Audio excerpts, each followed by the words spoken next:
এটা আমাদের ব্যর্থতা, এটা আমাদের ব্যর্থতা।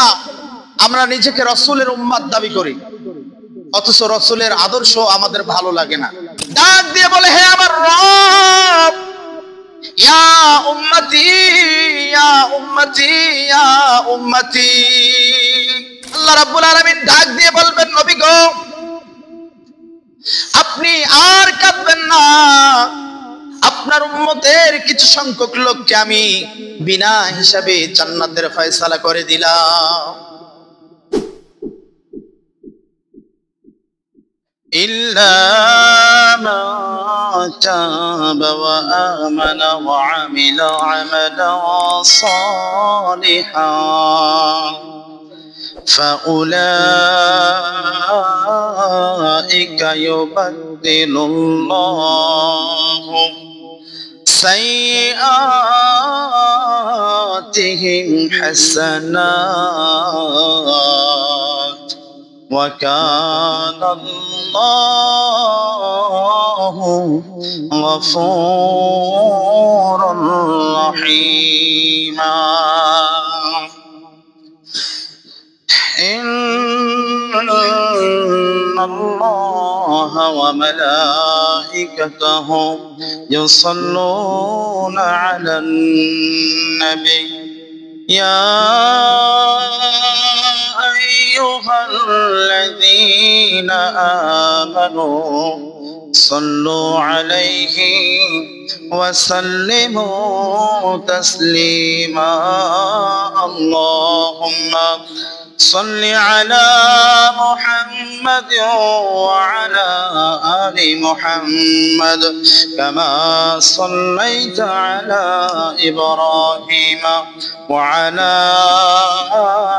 آل إبراهيم إنك حميد مجيد اللهم بارك على محمد وعلى آل محمد كما باركت على إبراهيم وعلى آل إبراهيم إنك حميد مجيد صدق الله العظيم সম্মানিত উপস্থিতি, আমরা মহান রব্বুল আলামিনের দরবারে শুকরিয়া জ্ঞাপন করছি, করি আলহামদুলিল্লাহ। প্রত্যেক জুমার ন্যায় আল্লাহ রব্বুল আলামিন আমাদের অসংখ্য ভাই বোনদের কে আল্লাহ রব্বুল আলামিন অসুস্থতায় রেখে সেখান থেকে আমাদেরকে সুস্থতায় যাচাই বাছাই করে মসজিদে আসার, বসার, কোরআন হাদিস থেকে আলোচনা শোনার এবং আল্লাহ রাব্বুল আলামিনের হুকুম ফরজ সালাত সাথে যত সালাত আদায় আল্লাহ সুযোগ করে দিলেন। আমরা আল্লাহ রাব্বুল আলামিনের দরবারে শুকরিয়া জ্ঞাপন করছি, পড়ি আলহামদুলিল্লাহ। সংক্ষিপ্ত আকারে আবারও দরুদ ও সালাম প্রেরণ করে সেই রাসূলের শানে, যে রাসূল আমাদের পথ প্রদর্শক, যে রাসূলের দেখানো পথে চললে আমরা নাজাত পাবো, সেই রাসূলের শানে আমরা দরুদ ও সালাম প্রেরণ করছি। সকলে পড়ি সাল্লাল্লাহু আলাইহি ওয়াসাল্লাম। সম্মানিত উপস্থিতি, আমরা গতকাল নামাজ নিয়ে আলোচনা করেছি। নামাজ বলতে যে 5 ওয়াক্ত নামাজ আল্লাহ রাব্বুল আলামিন ফরজ করে দিয়েছেন, এই বিষয়ে একটু আলোচনা করা হয়েছে। তো আজকে কয়েকজন মুসল্লির রিপোর্ট যে মুসল্লিরা জুমার দিন একটা পবিত্র দিনে শুধু 2 রাকাত জুমার নামাজ আদায় করে চলে যায়। অথচ সাহাবায়ে কেরাম তারা কি করতেন? জুমার দিনে তারা জুমার নামাজ 2 রাকাত পড়তেন, এছাড়াও অসংখ্য নামাজ পড়তেন। এমনও সময় দেখা গেছে যে আসরের মুহূর্ত আসবে, ততক্ষণে তাদের নামাজ শেষ হয়ে যায়। এই জুমার দিন ফরজ 2 রাকাত পড়ে। আবার কেউ আছে মসজিদে ঢোকার, মসজিদের যে একটা হক সেটার জন্য 2 রাকাত, তারপর ওযুর যে হক তাহিয়াতুল ওযু সেটার জন্য 2 রাকাত, এরপরে কবলাল জুমা, বাদাল জুমা, মধ্যতে জুমার ফরজ 2 রাকাত পড়ে। অনেকে অনেক নামাজ পড়ে, তবে যেটা আমাদের জন্য মুআক্কাদা, সুন্নত মুআক্কাদা, এটা বাধ্যতামূলক না। এরপর আমাদের দেখা যায় কি, জুমার সালাত যখন শেষ হয়ে যায়, ইমাম সাহেব সালাম ফেরানোর পরে যখন দোয়া করার পর মুসল্লিকে আর খুঁজে পাওয়া যায় না। এটা আমাদের ব্যর্থতা, এটা আমাদের ব্যর্থতা। আমরা নিজেকে রসুলের উম্মত দাবি করি, অথচ রসুলের আদর্শ আমাদের ভালো লাগে না। রসুলের যে আদর্শ, রসুল কি 2 রাকাত নামাজ পড়েই দৌড় মারছে? দৌড় মারছে? মারে নাই। অথচ আমরা রসুলের উম্মত দাবি করি, রসুলের উম্মত দাবি করে আমরা 2 রাকাত নামাজ পড়েই দৌড় মারি। মনে হয় কত ব্যস্ততা। অথচ আল্লাহ রসুল বলেন, দুনিয়ার মধ্যে সবচেয়ে উৎকৃষ্ট সর্বোত্তম জায়গা হলো মসজিদ। এই উৎকৃষ্ট জায়গা থেকে আমরা কতক্ষণে ছাড় পাই, কতক্ষণে বাড়ি যেতে পারি? দুনিয়ার জরুরত আগে না আল্লাহর হুকুম আগে? অবশ্যই আল্লাহর হুকুম আগে। এরপরে দুনিয়ার জরুরত আগে না রসুলের আদর্শ আগে? রসুলের আদর্শ আগে। কারণ যে রসুলের সুপারিশ না পেলে আমরা জান্নাত যেতে পারবো না, সেই রসুলের সুন্নাত আমাদেরকে ভালো লাগে না। সুন্নাত বাদ দিয়ে শুধু ফরজ ধরে যাচ্ছে।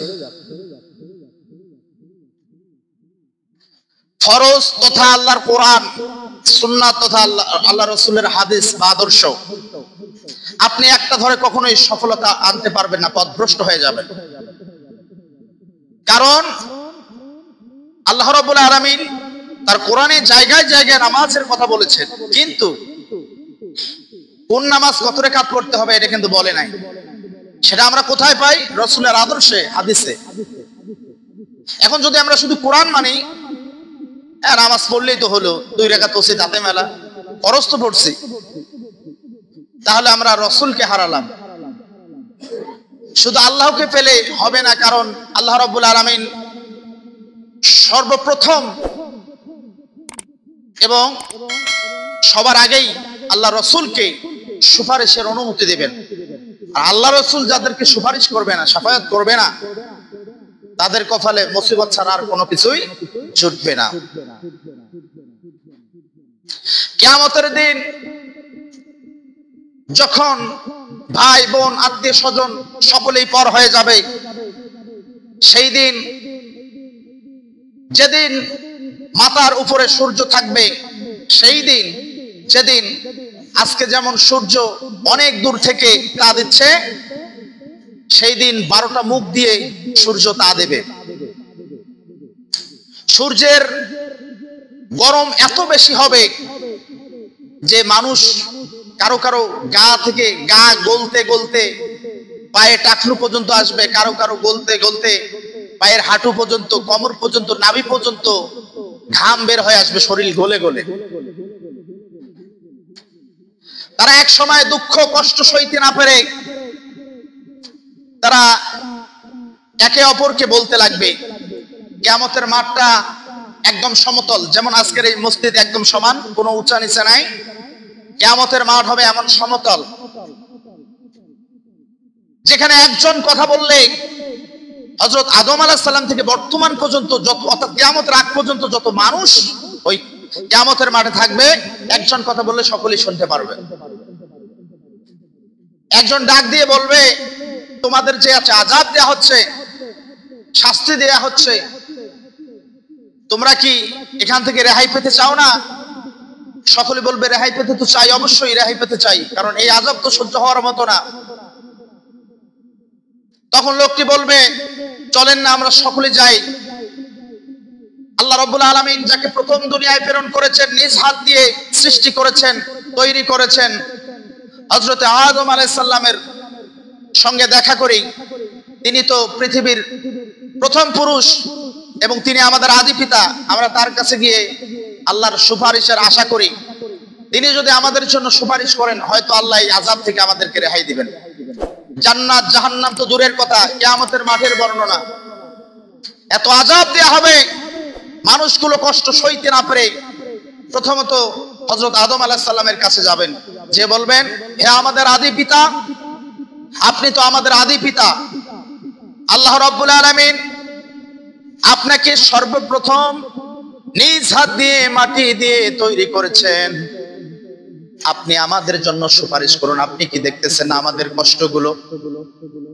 মাথার উপরে সূর্য, সূর্যের অসহ্য তাপ, আপনি আমাদের জন্য আল্লাহর কাছে সুপারিশ করেন, আল্লাহ তাড়াতাড়ি বিচার ফয়সালা শুরু করুক। জান্নাত দেখ বা জাহান্নাম দেখ, আগে কি করুক? বিচার ফয়সালা শুরু করুক। কারণ সূর্যের তাপ আর সহ্য হচ্ছে না। হযরত আদম আলাইহিস সালাম সমস্ত মানুষগুলোকে বলতে লাগলেন, তোমরা আমার কাছে যে নিয়তে এসেছো, যে আশায় এসেছো, আমি তোমাদের আশা পূরণ করতে পারবো না। কারণ আমি নিজেই দোষী। আল্লাহ রাব্বুল আলামিন আমাকে এক গাছের নিচে গেতে, গাছের কাছে গেতে আমাকে নিষেধ করেছেন, আমি অমান্য করেছি। হায় আমার কি হবে, আমার কি হবে, আমার কি হবে? আমি তোমাদের কোনো উপকারে আসবো না। তোমরা যাও, তোমরা বরং হযরতে নূহ আলাইহিস সালামের কাছে সাহায্য চাও। তখন সমস্ত মানুষগুলো নূহ আলাইহিস সালামের কাছে গিয়ে বলবেন, হযরতে নূহ আলাইহিস সালামকে ডাক দিয়ে বলবেন, আপনি তো আল্লাহর প্রথম রাসূল, প্রেরিত রাসূল। রাসূলের দিক দিয়ে হযরতে নূহ আলাইহিস সালাম ছিলেন পৃথিবীর মধ্যে প্রথম রাসূল। ডাক দিয়ে বলবেন সমস্ত মানুষগুলো, হে আল্লাহর রাসূল নূহ আলাইহিস সালাম, আপনি কি আমাদের দুর্দশা কষ্টগুলো দেখতেছেন না? আমাদের যে এত কষ্ট হচ্ছে, এত কষ্ট হচ্ছে, আপনি কি আল্লাহর কাছে আমাদের জন্য সুপারিশ করবেন না? আল্লাহ রাব্বুল আলামিন যেন তাড়াতাড়ি বিচার ফয়সালা শুরু করে। হযরতে নূহ আলাইহিস সালাম ডাক দিয়ে বলবেন, ও সকল মানুষ তোমরা শুনে রাখো, আজকে আমার আল্লাহ যে রাগান্বিত অবস্থায় আছে, পূর্ববর্তী কোনদিন আমার আল্লাহকে এত রাগান্বিত অবস্থায় দেখিনি। আল্লাহ রাব্বুল আলামিন পর্বত দিয়েও এমন রাগান্বিত হবেন না আজকে কিয়ামতের ময়দানে আল্লাহ যেমন রাগান্বিত আছেন। আমি পারবো না, কেননা আল্লাহ রাব্বুল আলামিন আমার জাতির জন্য দোয়া করতে বলেছেন, আমি তার বিপরীত করেছি, ফলে আমার জাতি ধ্বংস হয়ে গিয়েছে, নিশ্চিত হয়ে গিয়েছে। আমি তোমাদের জন্য কোনো উপকার আসবো না। আমার কি হবে, আমার কি হবে, হায় হায় আমার কি হবে? আফসোস করতেছে আর বলতেছে, তোমরা আমার কাছে থেকো না, আমি তোমাদের কোনো উপকারে আসবো না। তোমরা যাও জাতির পিতা মিল্লাতে আবিকুম ইব্রাহিম, মুসলমানদের জাতির পিতার কাছে যাও। তেনাকে বলা হবে, আপনি জাতির পিতা, আপনি খলিলুল্লাহ, আল্লাহর বন্ধু। আল্লাহ আপনাকে বন্ধু হিসেবে গ্রহণ করেছেন, আপনি আমাদের জন্য সুপারিশ করেন, আল্লাহ যেন তাড়াতাড়ি বিচার ফয়সালা শুরু করেন। হযরতে ইব্রাহিম আলাইহিস সালাম বলবেন, আমি তোমাদের জন্য কোনো কাজে আসব না। এরপর হযরতে ইব্রাহিম আলাইহিস সালাম তিনি আফসোস করবেন আর বলবেন, তোমরা যাও হযরতে মূসা আলাইহিস সালামের কাছে যাও। হযরতে মূসা আলাইহিস সালামের কাছে গেলেও তিনিও নিজের দোষের কারণে আফসোস করবেন, হযরতে ঈসা আলাইহিস সালামের কাছে দিয়ে পাঠাবেন। হযরতে ঈসা আলাইহিস সালাম তার কোনো দোষের কথা বলবেন না, কিন্তু তিনি বলবেন, আমি তোমাদের জন্য সুপারিশকারী হতে পারবো না। সর্বশেষ তিনি দেখিয়ে দেবেন, তোমরা আখিরি জামানার পয়গম্বর নবী মুহাম্মদ সাল্লাল্লাহু আলাইহি সাল্লামের কাছে যাও। সর্বশেষ সমস্ত মানুষগুলো হযরত মুহাম্মদ সাল্লাল্লাহু আলাইহি সাল্লামের কাছে গিয়ে যখন আরজি জানাবেন, হে আল্লাহর রাসূল, আপনি তো সর্বশেষ রাসূল, আপনার নামের সাথে আল্লাহর নামের সাথে আপনার নাম জড়িত। আল্লাহ হলেন সারা বিশ্বের রব, আর আপনি সারা বিশ্বের রহমত, আপনি আমাদের জন্য সুপারিশ করেন। আল্লাহ রাসূল সাল্লাল্লাহু আলাইহি সাল্লাম অন্য বর্ণনায় বলেন, তিনি বলেন যে আল্লাহ রাব্বুল আলামিন আমাকে এমন একটা দোয়া, এমন একটা সিস্টেম শিখিয়ে দিয়েছেন যা ইতিপূর্বে কোন রাসূলদের শেখান নাই, কোন নবীদের শেখান নাই। আল্লাহ রাসূল সাল্লাল্লাহু আলাইহি সাল্লাম আরশের নিচে গিয়ে মাথা নত করে আল্লাহর কাছে সিজদায় লুটে পড়বে। সিজদায় যখনই যাবে, আল্লাহ রাব্বুল আলামিন ডাক দিয়ে বলবেন, নবী গো, আপনি সিজদায় থাকেন না, সিজদায় থাকেন না, আপনি ওঠেন, মাথা তোলেন। বলবে, মাথা তোলেন, আপনি যা চাইবেন, যা সুপারিশ করবেন, সমস্ত সুপারিশ, সমস্ত চাওয়া গুলো কবুল করা হবে। সুবহানাল্লাহ। সকল নবীগুলো সুপারিশ করার ক্ষমতা রাখলো না। সকল নবীর উম্মত গুলো, সমস্ত মানুষগুলো আমাদের নবীর কাছে আসলো, নবীদের সিজদায় চলে গেলেন। আল্লাহ রাব্বুল আলামিনের সহ্য হলো না। আল্লাহ রাব্বুল আলামিন ডেকে বললেন, নবী আপনি আর সিজদায় থাকেন না, মাথা তোলেন, আপনি বলেন আপনি কি চান, আপনি কি সুপারিশ করবেন, আপনার সমস্ত চাওয়াগুলো কবুল করা হবে, আপনার সমস্ত সুপারিশগুলো কবুল করা হবে। আমার নবী কান্দে, ডাক দিয়ে বলে, হে আমার রব, ইয়া উম্মতি ইয়া উম্মতি ইয়া উম্মতি। ওই কিয়ামতের কঠিন মুসিবতের দিনে ভাই পর হবে, বোন বন্ধু মা বাবা পর হয়ে যাবে। মা বলবে আমার তো বিয়ে হয় নাই, বাবা বলবে আমার তো দুনিয়াতে বিয়ে হয় নাই, সন্তান কেমনে আসলো।